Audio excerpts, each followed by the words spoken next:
Les conquérants sortis des différents secteurs ecclésiastiques, tous animés d'un seul et unique but, gagner des âmes à Christ du côté du Septentrion, plus précisément en Ngaoundéré, sont arrivés par vagues successives selon le moyen de locomotion, le lieu et l'heure de départ. Après leur installation et une courte pause, ils se sont regroupés afin de lancer le programme de conquête du territoire. Une journée axée autour de 3 points fondamentaux: l'intercession, conquérir sur le terrain, et la clôture. L'intercession précédait et préparait la sortie évangélique s'appuyant du texte de Juges chapitre 6, le verset 14. Le pasteur Alexandre Conch a encouragé chaque conquérant à sortir avec la force que le Seigneur Jésus-Christ lui a donnée pour sauver des âmes de Dieu qui sont dans la ville de Ngaoundéré.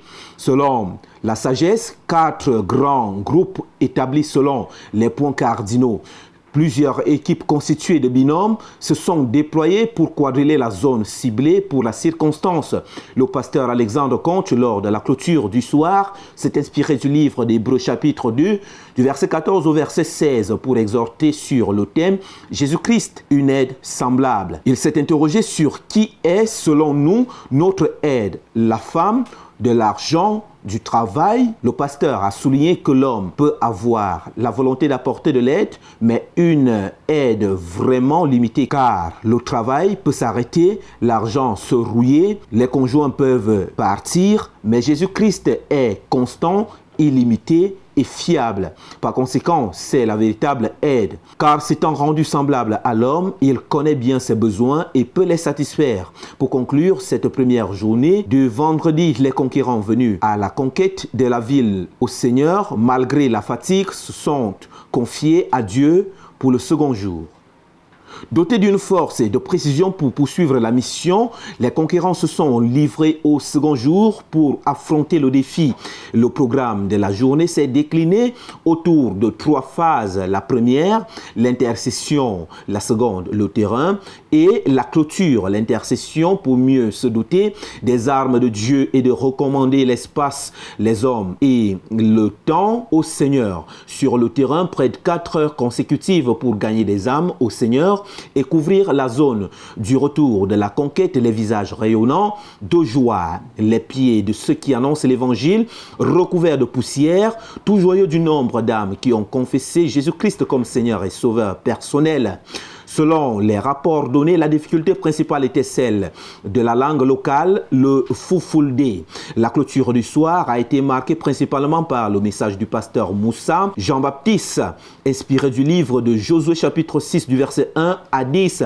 Il a montré que Jéricho était une ville que le Seigneur avait donnée aux enfants d'Israël, mais un grand mur dressé y empêchait l'accès, de même le péché aujourd'hui étant l'obstacle qui empêche l'homme d'accéder au salut de Dieu. Par contre, l'obéissance est la voie que Dieu agrée. L'Éternel instruisit son peuple à travers Josué pour accéder à Jéricho. De même qu'aujourd'hui, l'obéissance à la voie de Dieu renverse dans la vie de l'homme des barrières dressées par Satan. Le pasteur a dit qu'il y a des barrières que l'homme ne peut de lui-même pas renverser, car ces barrières, seul le Seigneur en a la capacité de renverser.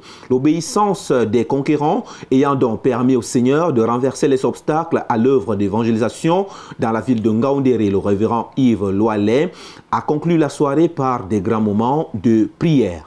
Lors de la clôture de la caravane des conquérants dans la ville de Ngaoundéré, dimanche, dans le secteur ecclésiastique du Septentrion, le thème du message centré sur les affranchis en Christ, inspiré du livre de Jean chapitre 8, le verset 33, porté par le révérend Yves Loalet.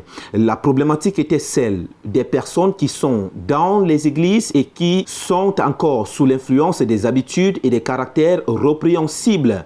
L'image choisie par le révérend Yves était celle de Lazare, qui est sorti de la tombe avec les bandes. Cette image représente ceux qui ont cru et qui sont encore dans les liens de la servitude. Bien qu'étant à l'église, elles sont sous l'influence de la colère, des murmures, de la calomnie et bien d'autres. Elles ne sont pas libres même après avoir cru. Le Seigneur Jésus-Christ est libre de la tombe.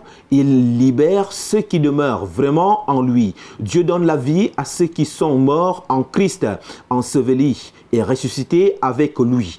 Judas était un disciple de Jésus-Christ, mais il n'était pas un véritable disciple parce qu'il n'était pas affranchi de l'amour de l'argent. Le révérend Yves est sorti en rappelant que la liberté est dans la connaissance de la personne de Jésus-Christ.